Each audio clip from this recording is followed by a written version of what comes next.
Hi friends, ಎಲ್ಲರೂ ಹೇಗಿದ್ದೀರಾ? ಇವತ್ತು ಬಂದು ಮಂಗಳವಾರ. ಸುಮಾರು ದಿನ ಆಯಿತು ವಿಡಿಯೋ ಮಾಡಿದೆ.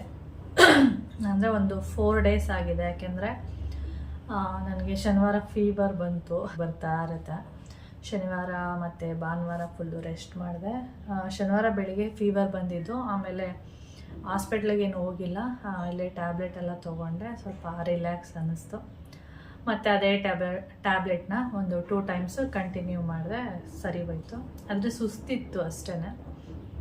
ಅದಕ್ಕೆ ಏನು ಕೆಲಸ ಮಾಡಿಲ್ಲ. ಶನಿವಾರ ಮತ್ತು ಭಾನುವಾರ ಕೌಶಿದೆ ಅಡುಗೆ ಎಲ್ಲ ಆಗಿತ್ತು. ಅವನೇ ಅಂದರೆ ನಾನು ಹೇಳ್ಕೊಡ್ತಿದ್ದೆ, ಈಗ ಮಾಡು ಅಂತೇಳಿ. ಅವನು ಅದೇ ಥರ ಮಾಡ್ತಾಯಿದ್ದೆ ಅಷ್ಟೇ, ಇನ್ನೇನಿಲ್ಲ. ಅದಕ್ಕೆ ನಾನು ಆರಾಮಾಗಿ ರೆಸ್ಟ್ ಮಾಡಿದೆ. ಓಕೆ. ಹಾಗೆ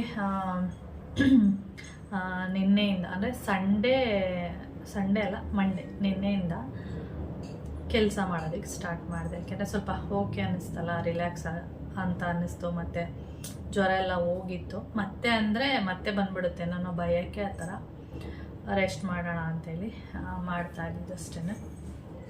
ಹಾಗೆ ನಿನ್ನೆ ವೀಡಿಯೋ ಸ್ಟಾರ್ಟ್ ಮಾಡಿಲ್ಲ, ಇವತ್ತಿನಿಂದ ವೀಡಿಯೋ ಸ್ಟಾರ್ಟ್ ಮಾಡೋಣ ಅಂಥೇಳಿ ಸ್ಟಾರ್ಟ್ ಮಾಡಿದ್ದೀನಿ. ಇವಾಗ ಟೈಮ್ ಬಂದು 10:15. ಇವಾಗ ಕಿಚನ್ದು ಏನಿದೆ ಕೆಲಸಗಳು ಅದನ್ನ ಮುಗಿಸಿದ್ದೀನಿ. ಸಾಂಬಾರು ಒಂದು ಮಾಡಬೇಕಷ್ಟೇ. ಓಕೆ. ಹಾಗೆ ನಾನು ಏನೋ ತೋರಿಸ್ಬೇಕು ನಿಮಗೆ. ಹಾಗೆ ವಿಡಿಯೋನ ಸ್ಟಾರ್ಟ್ ಮಾಡೋಣ ಅಂಥೇಳಿ ವಿಡಿಯೋನ ಸ್ಟಾರ್ಟ್ ಮಾಡ್ತಾ ಇದ್ದೀನಿ ಅಷ್ಟೇ. ಓಕೆ. ಏನಂದರೆ ನಾನು ಸುಮಾರು ದಿನದ ಹಿಂದೆ ಹೇಳಿದ್ದೆ, ಈ ಉಪ್ಪಲ್ಲೂ ಕೂಡ ಕಲ್ಲುಗಳು ಸಿಗುತ್ತೆ ಒಂದೊಂದು ಸರಿ ಅಂಥೇಳಿ. ಅದಕ್ಕೆ ಕೌಶಿ ಯಾವಾಗಲೂ ಹೇಳ್ತಿದ್ದಾರೆ, ಅಮ್ಮ ಇವಾಗೆಲ್ಲ ಪಿಂಕ್ ಸಾಲ್ಟು ತುಂಬ ಒಳ್ಳೆಯದು ಅಂತ ಹೇಳ್ತಿರ್ತಾರೆ, ಪಿಂಕ್ ಸಾಲ್ಟ್ ತೊಗೋಬಾ ಅಂತ ಹೇಳ್ತಾನೆ ಇದ್ದ. ನಾನು ತರ್ತಾನೆ ಇರಲಿಲ್ಲ. ಇದೇ ಅಂದರೆ ವೈಟ್ ಕಲರ್ ಕಲ್ಲುಪ್ಪು, ಪುಡಿ ಉಪ್ಪು ಏನಿದೆ ಅದನ್ನೇ ಯೂಸ್ ಮಾಡ್ತಿದ್ದ. ಅವನು ಯಾವಾಗಲೂ ಹೇಳ್ತಿದ್ನಲ್ಲ, ಸರಿ ಆಯಿತು ಬಿಡು, ಪಿಂಕ್ ಕಲರು ಸಾಲ್ಟನ್ನೇ ತೊಗೊಬರೋಣ ಅಂಥೇಳಿ ತಂದೆ. ಒಂದು ಕಲ್ಲುಪ್ಪನ್ನು ತಂದಿದ್ದೀನಿ, ಮತ್ತು ಒಂದು ಪುಡಿ ಉಪ್ಪು ತಂದಿದ್ದೀನಿ. ಪುಡಿ ಉಪ್ಪಲ್ಲಿ ನನಗೇನು ಅನಿಸಿಲ್ಲ. ಕಲ್ಲುಪ್ಪಲ್ಲಿ ಏನು ಅನಿಸಿದೆ ಅಂದರೆ, ನನಗೆ ನಿನ್ನೆ ಟೊಮೆಟೊ ಗೊಜ್ಜು ಮಾಡಿದೆ, ಅದಕ್ಕೆ ಇದನ್ನು ಯೂಸ್ ಮಾಡಿದೆ. ಓಕೆ.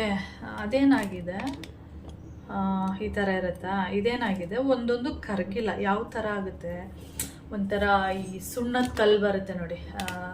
ಅಂದರೆ ಒಂದು 3/4 ಭಾಗ ಕರಗುತ್ತೆ, ಒಂದು 1/4 ಭಾಗದಷ್ಟು ಸುಣ್ಣದ ಕಲ್ಲು ಥರ ಅಲ್ಲಿಗೆ ಸಿಗ್ತಾನೆ ಇತ್ತು. ನನಗೆ ಒಂದು 2-3 ಟೈಮ್ಸ್ ಸಿಕ್ತು. ನೆನೆ ಟೊಮೆಟೊ ಗೊಜ್ಜು ಮಾಡಿದ್ನಲ್ಲ ಅವಾಗ. ಇದೇನಿದು ಈ ಥರ ಇದೆಯಲ್ಲ ಅಂಥೇಳಿ ಮತ್ತೆ ಟೊಮೆಟೊ ಗೊಜ್ಜನ್ನ ಬಂದು ಟೆಸ್ಟ್ ಮಾಡಿದೆ. ಕೆಳಗಡೆ ಒಂಥರ ಕಲ್ಲೆಲ್ಲ ಇದ್ದರೆ ಹೆಂಗೆ ಸೌಂಡ್ ಆಗ್ತಿರುತ್ತಲ್ಲ, ಅದೇ ಥರ ಸೌಂಡ್ ಆಗ್ತಿತ್ತು. ಆಮೇಲೆ ತೆಗೆದು ನೋಡಿದ್ರೆ ವೈಟಿಗೆ ಇತ್ತು. ನನಗೆ ಅವಾಗ 100% ಗ್ಯಾರಂಟಿ ಆಯಿತು, ಏನಂದರೆ ಉಪ್ಪಿಂದನೇ ಇದಾಗಿರೋದು ಅಂದ್ಬಿಟ್ಟು. ಅದು ಯಾವ ಥರ ಇರುತ್ತೆ ಅಂದರೆ, ಈ ಗೀಝರು ಮತ್ತು ಹೀಟ್ರೆಲ್ಲ ಯೂಸ್ ಮಾಡಿದ್ರೆ ಅದರಲ್ಲಿ ಉಪ್ಪಿಂದು ಅಂಶ ಎಲ್ಲ ಕಟ್ಕೊಂಡಿರುತ್ತೆ. ಅದನ್ನು ಬಡಿದ್ರೆ ಒಂಥರ ವೈಟಿಗೆ ಬೀಳ್ತಾ ಇರುತ್ತೆ. ಅದನ್ನು ತೊಗೊಂಡು ಹಿಂಗೆ ಮಾಡಿದ್ರೆ ಪುಡಿ ಆಗುತ್ತೆ. ಅದು ಕಲ್ಲಲ್ಲ, ಆದರೆ ನಮ್ಮ ಅಲ್ಲಿಗೆ ಅವಾಗವಾಗ ಸಿಗ್ತಾ ಇರುತ್ತೆ, ಮತ್ತು ಅದು ಒಂಥರ ಫೀಲ್ ಆಗ್ತಾ ಇರುತ್ತೆ. ಅದಕ್ಕೆ ನಾನು ನೀರಲ್ಲಿ ಹಾಕಿ ಟೆಸ್ಟ್ ಮಾಡಿದಾಗ ಅದು ಗೊತ್ತಾಯ್ತು ನನಗೆ, ಇದರಲ್ಲೇ ಉಪ್ಪಲ್ಲೇ ಅದು ಅಂಥೇಳಿ. ಅದನ್ನು ನಾನು ನಿಮಗೂ ಕೂಡ ತೋರಿಸೋಣ ಅಂಥೇಳಿ ವಿಡಿಯೋ ಮಾಡ್ತಾ ಇದ್ದೀನಿ ಅಷ್ಟೇ. ಓಕೆ. ಆದರೆ ನಾನು ಪುಡಿ ಉಪ್ಪಲ್ಲಿ ಗೊತ್ತಿಲ್ಲ, ಅದನ್ನು ಕೂಡ ನಿಮ್ಮ ಮುಂದೆನೇ ಟೆಸ್ಟ್ ಮಾಡೋಣ. ಓಕೆ. ಬ್ಯಾಕ್ ಕ್ಯಾಮ್ರಾದಲ್ಲಿ ತೋರಿಸ್ತೇನೆ. ಓಕೆ. ಈಗ ನಾನು 2 ಬೌಲ್ ತೊಗೊಂಡಿದ್ದೀನಿ. ಇದೆರಡು ಕೂಡ ಪಿಂಕ್ ಸಾಲ್ಟು, ಒಂದು ಕಲ್ಲುಪ್ಪು, ಒಂದು ಪುಡಿ ಉಪ್ಪು, ಎರಡನ್ನೂ ಒಂದೊಂದು ಬೌಲ್ಗೆ ಹಾಕಿದ್ದೀನಿ. ಪುಡಿ ಉಪ್ಪು ಏನಿದೆ ಅದು ಸ್ವಲ್ಪ ಬೇಗ ಕರಗೋಗ್ಬಿಡುತ್ತೆ, ಆದರೆ ಕಲ್ಲುಪ್ಪು ಸ್ವಲ್ಪ ನಿಧಾನ. ಓಕೆ. ಆದರೆ ಪುಡಿ ಉಪ್ಪಲ್ಲಿ ನನಗೆ ಗೊತ್ತಾಗಿಲ್ಲ, ಆದರೆ ಕಲ್ಲುಪ್ಪು ಏನಿದೆ ಅದು ಉಪ್ಪೇ, ಆದರೆ ಕರಗಿದ ಮೇಲೆ ಅದು ಫುಲ್ಲು ನೀಟಾಗಿ ಕರಗಲ್ಲ. ಲಾಸ್ಟಲ್ಲಿ ಅದು ಒಂಥರ ಸುಣ್ಣದ ಕಲ್ಲು ಥರ ಸಣ್ಣ ಸಣ್ಣ ಪೀಸ್ ಥರ ಸಿಗುತ್ತೆ. ಅದು ಅಲ್ಲಿಗೆ ಸಿಕ್ಕಿದಾಗ ಹೆಂಗಾಗುತ್ತೆ ಅಂದರೆ, ಏನೋ ಕಡಿತಿದ್ದೀನಿ ಅನ್ನೋ ಫೀಲ್ ಆಗುತ್ತೆ, ಆದರೆ ಅದು ಕಡಿದ ಮೇಲೆ ಏನಾಗುತ್ತೆ ಅಂದರೆ ಪುಡಿ ಆಗಿಬಿಡುತ್ತೆ. ಆದ್ದರಿಂದ ನಿಮಗೂ ಕೂಡ ನೀವೇನಾದರೂ ಪಿಂಕ್ ಸಾಲ್ಟ್ ಏನಾದರೂ ಯೂಸ್ ಮಾಡ್ತಾಯಿದ್ರೆ ಒಂದು ಸರಿ ಟೆಸ್ಟ್ ಮಾಡಿ. ಏನಾದರೂ ನಿಮಗೂ ಈ ಥರ ಸಿಗುತ್ತಾ ಏನೋ ಗೊತ್ತಿಲ್ಲ ನನಗೆ ಮಾತ್ರ ಈ ಥರ ನೆನೆ ಟೊಮೆಟೊ ಗೊಜ್ಜು ಮಾಡಿದಾಗ ಸಿಗ್ತಾನೆ ಇದೆ ಅಲ್ಲಿಗೆ. ಅದಕ್ಕೆ ಇದನ್ನು ನಿಮ್ಗೆ ತೋರಿಸೋಣ ಅಂತೇಳಿ ಮಾಡ್ತಿದ್ದೀನಿ ಅಷ್ಟೇ.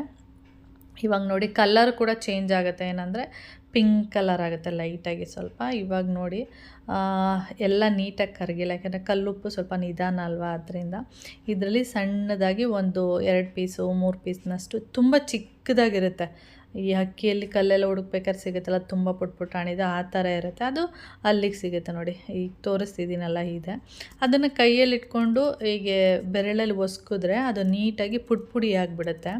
ಆದರೆ ಅದು ಅಲ್ಲಿಗೆ ಸಿಗ್ತಾಯಿದ್ರೆ ಒಂಥರ ಫೀಲ್ ಆಗುತ್ತೆ ನಮಗೆ, ಏನೋ ತಿಂತಿದ್ದೀನ ಏನು ಅಂಥೇಳಿ ಈ ಥರ. ಅದಕ್ಕೆ ನಿಮಗೇನಾದ್ರು ಈ ಥರ ಸಿಗುತ್ತಾ ಹೇಳಿ. ಹಾಗೆ ಇವಾಗಂತೂ ನಾವು ಯಾವ ಸಾಲ್ಟನ್ನು ಯೂಸ್ ಮಾಡಬೇಕು ಅಂತ ಗೊತ್ತಿಲ್ಲ. ಈ ಥೈರಾಯ್ಡ್ ಎಲ್ಲ ಅಂದರೆ ಬಿಳಿ ಉಪ್ಪು ಏನಿದೆ ಅದನ್ನು ಯೂಸ್ ಮಾಡಿದ್ರೆ ಥೈರಾಯ್ಡ್ ಬರುತ್ತೆ ಅಂತ ಹೇಳ್ತಾರೆ. ಈ ಥರ ಪಿಂಕ್ ಸಾಲ್ಟನ್ನ ತೊಗೊಬಂದರೆ ಈ ಥರ ಪ್ರಾಬ್ಲಮ್ಮು. ಮತ್ತು ಬ್ಲ್ಯಾಕ್ ಸಾಲ್ಟು, ಪಿಂಕ್ ಸಾಲ್ಟು, ಮೊದಲೆಲ್ಲ ಏನಂದರೆ ಒಂದೇ ಸಾಲ್ಟ್ ಬರ್ತಿತ್ತು, ಕಲ್ಲುಪ್ಪು ಅಂದರೆ ಬಿಳಿ ಕಲರಲ್ಲಿ ಒಂದು ಉಪ್ಪು ಬರ್ತಿತ್ತು, ಅದನ್ನೇ ಎಲ್ಲರೂ ಯೂಸ್ ಮಾಡ್ತಿದ್ರು. ಇವಾಗ ಆ ಥರ ಎಲ್ಲ ಕಲ್ಲುಪ್ಪನ್ನು ಅದು ಪಿಂಕ್ ಸಾಲ್ಟ್ ಅಂತೆ, ಬ್ಲ್ಯಾಕ್ ಸಾಲ್ಟ್ ಅಂತೆ. ಪಿಂಕು ಬ್ಲ್ಯಾಕ್ ಒಳ್ಳೆಯದು, ಅಂದರೆ ವೈಟ್ ಕಲರ್ ಇರೋದು ಬ್ಯಾಡು, ಅಂದರೆ ಅದನ್ನು ಯೂಸ್ ಮಾಡಬಾರ್ದು ಅಂಥೇಳಿ ಈ ಥರ ಹೇಳ್ತಾರೆ. ಅಂದರೆ ಪಿಂಕ್ ಸಾಲ್ಟ್ ಇದರಲ್ಲೆಲ್ಲ ಅಯೋಡಿನ್ ಕಡಿಮೆ ಇರುತ್ತೆ, ವೈಟ್ ಸಾಲ್ಟಲ್ಲಿ ಅಯೋಡಿನ್ ಜಾಸ್ತಿ ಇರುತ್ತೆ ಅಂತ ಹೇಳ್ತಾರೆ. ಈ ನಿಜವಾಗ್ಲೂ ನನಗಂತೂ ಗೊತ್ತಿಲ್ಲ ಯಾವ ಸಾಲ್ಟನ್ನು ಯೂಸ್ ಮಾಡಬೇಕು ಇದರಲ್ಲಿ. ಮತ್ತು ಈ ಎಣ್ಣೆಗಳೆಲ್ಲ ಬರುತ್ತೆ ನೋಡಿ, ಅದರಲ್ಲೂ ಅಷ್ಟೇ ಯಾವ ಆಯಿಲ್ನ ಯೂಸ್ ಮಾಡಬೇಕು ಅಂತ ಗೊತ್ತಿಲ್ಲ. ನಾವು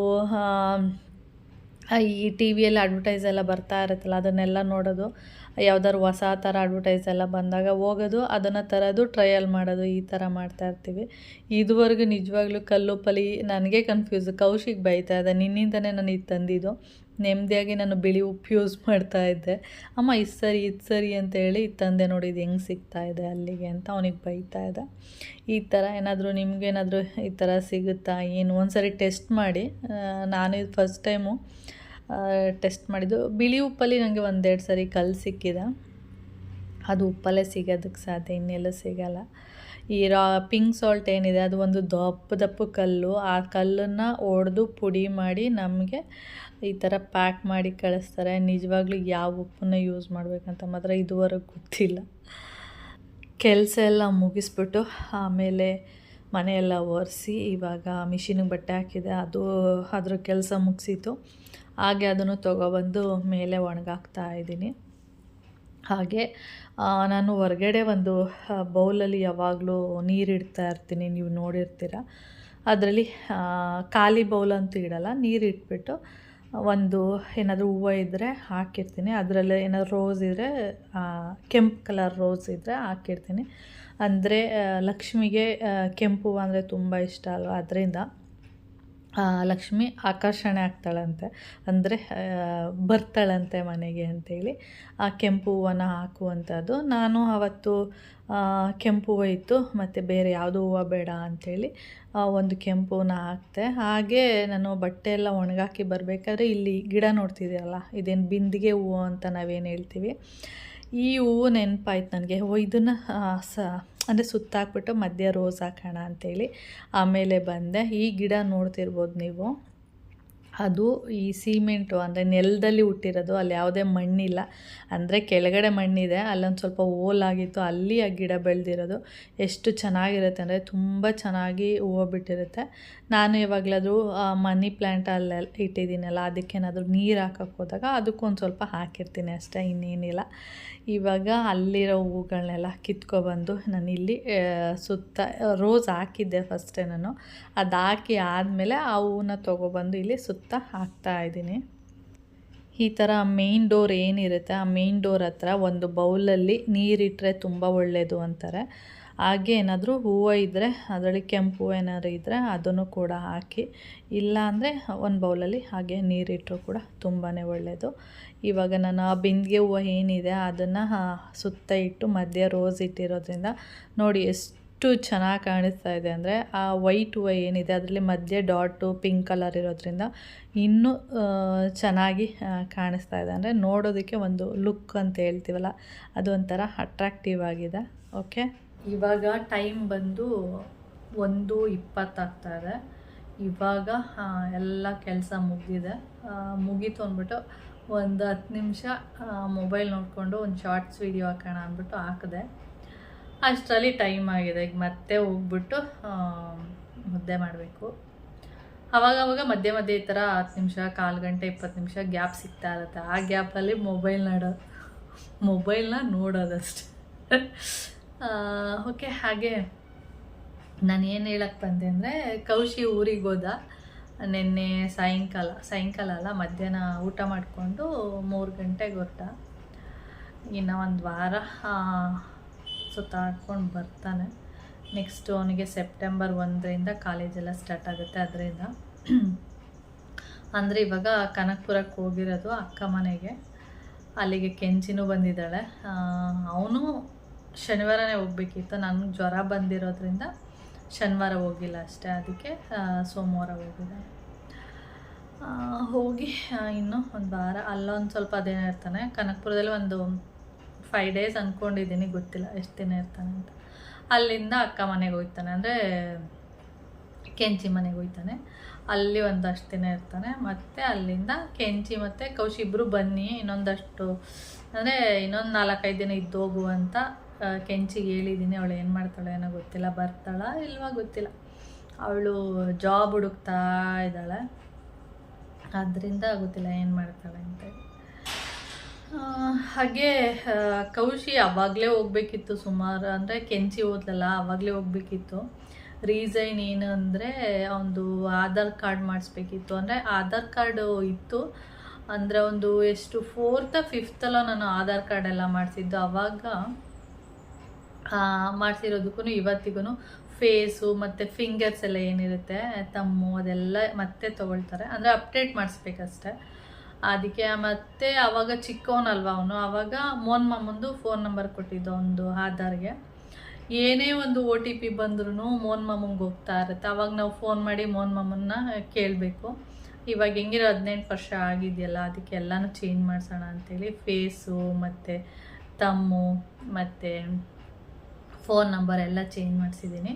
ಅದು ಆಧಾರ್ ಬರಬೇಕು, ಆದರೆ ಇಲ್ಲಿಗೆ ಬರಲ್ಲ, ಬೆಂಗಳೂರು ಅಡ್ರೆಸ್ಸಿಗೆ ಬರಲ್ಲ. ಯಾಕೆಂದರೆ ಆ ಆಧಾರ್ ಕಾರ್ಡು ಇರುವಂಥ ಅಡ್ರೆಸ್ಸು ಮಳವಳ್ಳಿ ಅಡ್ರೆಸ್. ಇವಾಗ ಮಳವಳ್ಳಿಗೆ ಹೋಗುತ್ತೆ.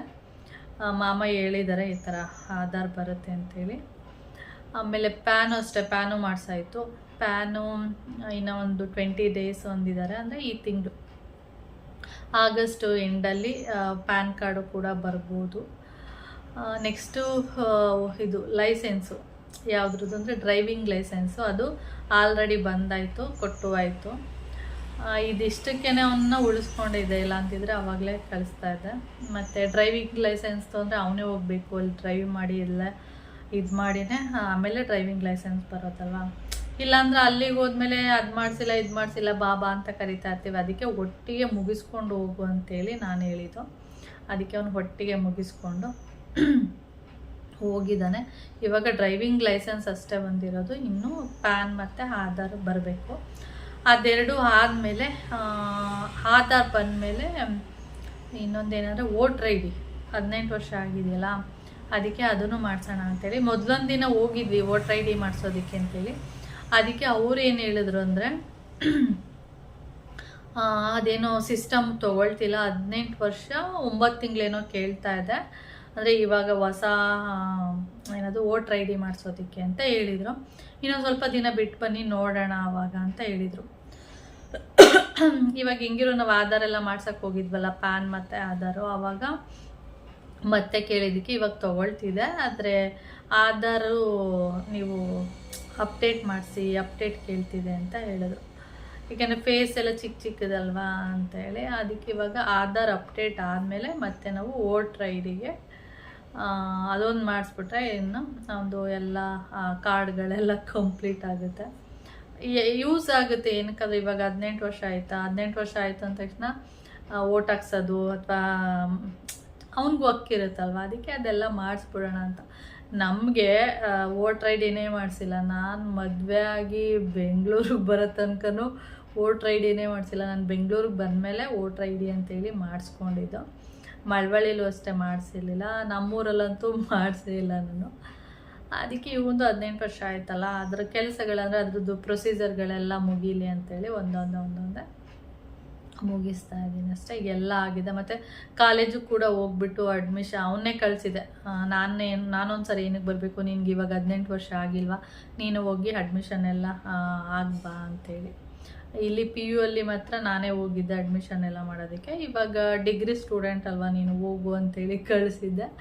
ಅವನೇ ಹೋಗ್ಬಿಟ್ಟು ಫೀಸೆಲ್ಲ ಕಟ್ಬಿಟ್ಟು, ಫೀಸೆಲ್ಲ ಆನ್ಲೈನಲ್ಲೇ ಅವ್ರದ್ದೇ ಒಂದು ಆ್ಯಪ್ ಇರುತ್ತೆ, ಆ್ಯಪ್ ಮೂಲಕ ಇಲ್ಲೇ ಕಟ್ಬೋದು ಮನೇಲೇ ಕೂತ್ಕೊಂಡು. ಅದಕ್ಕೆ ಹೋಗ್ಬಿಟ್ಟು ಒಂದಿನ ಫೀಸೆಲ್ಲ ಅಂದರೆ 10,000 ಸೀಟ್ ಬುಕ್ ಮಾಡಿದೆ ಅಷ್ಟೇ, 10,000 ಕೊಟ್ಬಿಟ್ಟು. ಇವಾಗ ಮತ್ತೆ ಇನ್ನೊಂದು 55,000 ಕಟ್ಬಿಟ್ಟು ಅಡ್ಮಿಷನ್ ಮಾಡಿಬಿಟ್ಟು ಬಂದಿದ್ದಾನೆ. ಇನ್ನೂ ಎಷ್ಟು 1,00,000 ಎಷ್ಟೋ ಚಿಲ್ಲರೆ ಇದೆ. ಮತ್ತು ಇನ್ನು ಬುಕ್ಸು, ಇದು ಏನದು ಬಟ್ಟೆ, ಅದಕ್ಕೆ ಬೇರೆ ಅಂದರೆ ಯೂನಿಫಾರ್ಮ್ ಇದೆ, ಅದೆಲ್ಲ ಅದಕ್ಕೆ ಎಕ್ಸ್ಟ್ರಾ ದುಡ್ಡಿದೆ, ಅದಕ್ಕೆ ಮತ್ತೆ ಎಕ್ಸ್ಟ್ರಾ ಪೇ ಮಾಡಬೇಕು. ಮತ್ತು ಯೂನಿಫಾರ್ಮ್ ಕೊಡ್ತಾರಂತೆ, ಆದರೆ ಡೈಲಿ ಹಾಕೋಗಂಗಿಲ್ವಂತೆ, ಅವ್ರು ಹೇಳಿದ ದಿನ ಮಾತ್ರ ಹಾಕೋಗ್ಬೇಕಂತೆ. ಇನ್ನು ಡೈಲಿ ಕಲರ್ ಡ್ರೆಸ್ ಅಂತೆ. ಇವಾಗ ಇವನಿಗೆ ಕಲರ್ ಡ್ರೆಸ್ಸು ಇವಾಗ ಒಂದು 3-4 ಪ್ಯಾಂಟು, 3 ಅನಿಸುತ್ತೆ, 4-3 ತೆಗ್ದಾಕ್ಬಿಟ್ಟೆ, ಎಲ್ಲ ಚಿಕ್ಕದಾಗಿದೆ ಅಂಥೇಳಿ. ಮತ್ತು ಟೈಟ್ ಆಗುತ್ತೆ, ಹೈಟ್ ಆಗಿಬಿಟ್ಟಿದ್ದಾನಲ್ಲ ಇವಾಗ, ಅದರಿಂದ ಅದಕ್ಕೆ ಇವಾಗ ಒಂದು ಎಕ್ಸ್ಟ್ರಾ ಒಂದು ವೈಟ್ ಪ್ಯಾಂಟ್ ತಗೊಟ್ಟಿದ್ದೀನಿ. ಇವಾಗ ಇನ್ನೂ ಒಂದು 3 ಆದರೂ ಪ್ಯಾಂಟ್ ತಗೊಟ್ಬಿಡ್ಬೇಕು. ಶರ್ಟ್ಗಳೇನೋ ತುಂಬ ಇದೆ, ಪ್ಯಾಂಟ್ಗಳು ಮೇಯ್ನು. ಇನ್ನೊಂದು 2-3 ಪ್ಯಾಂಟ್ ತಗೊಟ್ರೆ ಆಗುತ್ತೆ. ಈ ಥರ ಅಪ್ಡೇಟ್ಗಳು ನಡೀತಾ ಇದೆ. ಅದಕ್ಕೆ ಹೋಗಿ ಸರಿ ಒಂದು ವಾರ 10 ದಿನ ಇದ್ದು ಬಾ ಅಂತೇಳಿ ಕಳಿಸಿದ್ದೀನಿ. ಓಕೆ, ಯಾವಾಗ ಬರ್ತಾನೆ ಅಂತ ಗೊತ್ತಿಲ್ಲ. ಹೀಗೆ ನಾನು ಇನ್ನೊಂದು ವಿಷಯ ಹೇಳಬೇಕು ಅಂದ್ಕೊಂಡು ಬಂದೆ. ಏನಂದರೆ, ಲಾಂಗ್ ಆಯ್ತಾ ಏನೋ ಗೊತ್ತಿಲ್ಲ, ಇಷ್ಟ ಆದರೆ ನೋಡಿ, ಇಲ್ಲಾಂದರೆ ಸ್ಕಿಪ್ ಮಾಡಿ. ಈ ಆನ್ಲೈನಲ್ಲಿ Aadhaar, pan, voter I D ಮತ್ತು ಇನ್ನೂ ಏನೇನೋ ಇರುತ್ತೆ ಆನ್ಲೈನಲ್ಲಿ ಮಾಡುವಂಥದ್ದು. ಮತ್ತು ಇದು ಪಾಸ್ಪೋರ್ಟು, ಈ ಥರದ್ದೆಲ್ಲ ಮಾಡೋದು, ಏನಾದರೂ ಈ ಥರದ್ದೆಲ್ಲ ನೀವು ಕಲ್ತ್ಕೊಂಡ್ಬಿಟ್ರೆ ಆನ್ಲೈನಲ್ಲಿ ಮಾಡೋದನ್ನು ಒಳ್ಳೆ ದುಡ್ಡು ಮಾಡ್ಬೋದು. ನೀವು ಯಾವುದೋ ಆಫೀಸಲ್ಲಿ ಕೂತ್ಕೊಂಡು ಸಂಪಾದನೆ ಮಾಡೋ ಬದಲು ಈ ಥರದ್ದು ಒಂದು ಕಲ್ತ್ಕೊಬಿಟ್ರೆ, ನನಗಂತೂ ಎಷ್ಟು ಜನ ಗೊತ್ತಾವತ್ತು ನಾನು ನೋಡಿಬಿಟ್ಟು, ಎಷ್ಟು ಒಬ್ಬೊಬ್ಬರಿಗೆ ಒಂದೊಂದಕ್ಕೆ ಒಂದೊಂದು ರೇಟ್ ಇದೆ. ಆಧಾರ್ಗೆ ಒಂದು ರೇಟ್ ಇದೆ, ಮತ್ತು ಪ್ಯಾನ್ಗೆ ಒಂದು ರೇಟ್ ಇದೆ, ಆ ಥರ ಒಂದೊಂದಕ್ಕಿದೆ. ಅದ್ರ ಮೇಲೆ ಡಿಪೆಂಡು. 300 ರೂಪಾಯಿ, 350 ಹಿಂಗೆ ತೊಗೋತಾರೆ ಒಬ್ಬೊಬ್ರಿಗೆ. ಆ ಥರ ತೊಗೊಂಡ್ರೆ ಎಷ್ಟು ಸಂಪಾದನೆ ಮಾಡ್ಬೋದು.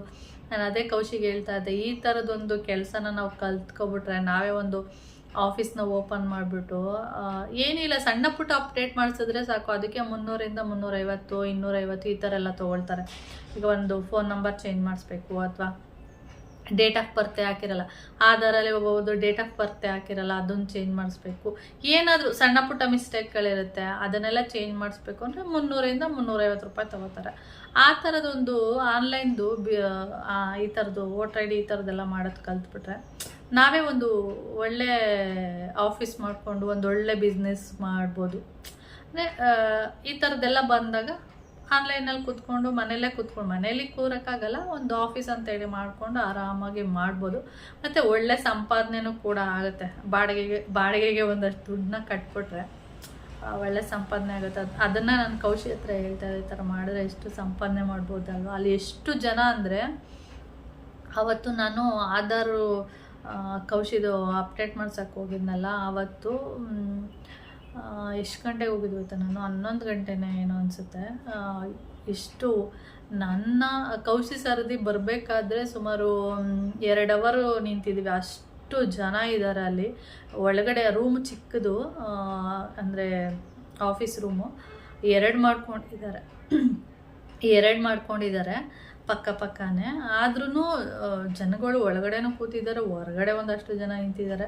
ಅಷ್ಟು ಜನ ಇರ್ತಾರೆ, ಯಾಕೆಂದರೆ ಸಣ್ಣದನ್ನು ಅಪ್ಡೇಟ್ ಮಾಡಿಸ್ಲೇಬೇಕಲ್ವ. ಅದರಿಂದ ಹಾಗೆ ದುಡ್ಡು ಕೂಡ ಚೆನ್ನಾಗಿ ಮಾಡ್ಬೋದು ಅಂತ ನನ್ನ ಒಂದು ಅಭಿಪ್ರಾಯ ಅಷ್ಟೇ. ಅದನ್ನು ನಾನು ಕೌಶಿಕ್ ಹೇಳ್ತಾ ಇರ್ತೀನಿ, ಒಳ್ಳೆ ಇನ್ಕಮ್ ಇದೆ ಕಾಣೋದ್ರಲ್ಲಿ ಅಂತ. ಓಕೆ ಫ್ರೆಂಡ್ಸ್, ಇವಾಗ ಹೋಗಿ ಮುದ್ದೆ ಮಾಡೋಣ, ಆಮೇಲೆ ವಿಡಿಯೋನ ಕಂಟಿನ್ಯೂ ಮಾಡ್ತೀನಿ. ನೋಡಿ ನನ್ನ ಚುಬ್ಬಿ ಮಲಗಿರೋ ಸ್ಟೈಲ್ ನೋಡಿ, ಯಾವ ಥರ ಮಲ್ಕೊಂಡಿದ್ದಾಳೆ. ನಿದ್ದೆ ಮಾಡೋ ಸ್ಟೈಲ್ ಅವಳದು. ಟೈಮ್ ಬಂದು 5 o'clock. ಯಾಕೆ ಈ ಥರ ಫೇಸ್ ಕಾಣಿಸ್ತಾ ಇದೆ ಅಂದರೆ, ಹೊರಗಡೆ ಮಳೆ ಬರ್ತಾ ಇದೆ, ಮೋಡ, ಕರೆಂಟ್ ಇಲ್ಲ. ಅದರಿಂದ ಫೇಸ್ ಎಲ್ಲ ಹಿಂಗೆ ಕಾಣಿಸ್ತಾ ಇದೆ. ನಿಮಗೆ ಕಾಣಿಸ್ತಿರ್ಬೋದು, ಮಳೆ ಬರ್ತಾ ಇದೆ. ಈ ಕಡೆಯಿಂದ ಕಾಣಿಸಲ್ಲ, ಹೊರಗಡೆ ಹೋಗಿದ್ರೆ ಅಮ್ಮ ನೋಡಿ ಮಳೆ ಬರ್ತಾ ಇದೆ. ಪರವಾಗಿಲ್ಲ, ಸುಮಾರಾಗಿ ಬೀಳ್ತಾ ಇದೆ. ಓಕೆ, ಇಲ್ಲಿ ನಿಂತ್ಕೊಂಡು ವಿಡಿಯೋ ಮಾಡಿದ್ರೆ ಚೆನ್ನಾಗಿ ಬರುತ್ತೆ. ಯಾಕೆಂದರೆ ಬೆಳಕು ಚೆನ್ನಾಗಿರುತ್ತಲ್ವ, ಅದರಿಂದ ಬೆಳಕು ಚೆನ್ನಾಗಿದ್ರೆ ಫೇಸ್ ಎಲ್ಲ ಚೆನ್ನಾಗಿ ಕಾಣಿಸುತ್ತೆ. ಇಲ್ಲ ಅಂದರೆ ಫುಲ್ಲು ಮೋಡ ಥರ, ಅಂದರೆ ಕತ್ಲೆ ಥರ, ಅಂದರೆ ಮೋಡ ಮುಚ್ಕೊಬಿಟ್ರೆ ಕತ್ಲೆ ಥರ ಕಾಣಿಸುತ್ತಲ್ವ, ಆವಾಗ ಫೇಸ್ ಅಷ್ಟು ಚೆನ್ನಾಗಿ ಕಾಣಿಸಲ್ಲ ಅಷ್ಟೇ. ಓಕೆ, ಅದಕ್ಕೆ ನಾನು ಮಳೆ ಬರ್ತಿದೆಯಲ್ಲ ಏನಾದರೂ ತಿನ್ನೋಣ ಅಂದ್ಬಿಟ್ಟು ಮೋಹನ್ ಮೊಬೈಲ್ ನೋಡಿ ಕಡಲೆಪುರಿ ತಂದಿಟ್ಟವ್ರೆ, ಅದನ್ನ ಹಾಕೊಂಡು ತಿಂತಾ ಇದ್ದೀನಿ. ನಮ್ಮ ಗುಮ್ಮಿ ಚಳಿಗೆ ಇಲ್ಲಿ ನಿದ್ದೆ ಮಾಡ್ತಾ ಅವಳೆ, ಎದ್ದೇಳ್ತಾಳೆ. ಅವಳಿಗೆ ಮಲ್ಗೋಕ್ಕೆ ನೊಣ ಬಿಡ್ತಿಲ್ಲ, ಮುಖದ ಮೇಲೆ ಬಂದು ಕುತ್ಕೋತಾ ಇದ್ದ. ನೊಣ ಅಥವಾ ಸೊಳ್ಳೆ ಎರಡರಲ್ಲಿ ಒಂದು. ಅದಕ್ಕೆ ನೋಡಿ ಹೆಂಗೆ ನೋಡ್ತಿದೆ. ಓಕೆ, ಈಗ ಮತ್ತೆ ಮಲಿಕತ್ತಲ್ಲ. ಅವ್ರ ಅಪ್ಪ ಹಚ್ಚಿದ್ದಾನೆ ಇವತ್ತು,